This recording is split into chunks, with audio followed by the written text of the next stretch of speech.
Hello अगं ते शेजारच्या वहिनीचा फोन आहे. हो का? हां बोला ना. हां आज ना उठायला खूप उशीर झाला, यांना सुट्टी होती ना. काय तर यांना सुट्टी होती ना, तर लय उशीर झाला, मग कामावरला पण उशीर झाला. हां काय पाहिजे होतं?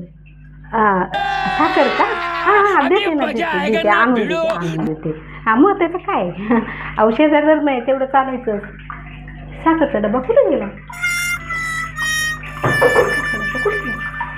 तिथे साखरचा डबा होता, बघितला का? नाही मला नाही. काय बोलताय? भाऊजींनी आणून दिला, यांनी आणून दिला. असं का? त्यांचा नंबर पण दिला काय लागलं मागायला का? हां बरं झालं, जाऊ दे शेजारी चालू बसतो थोडं. बरं मी ठेवतो फोन. हां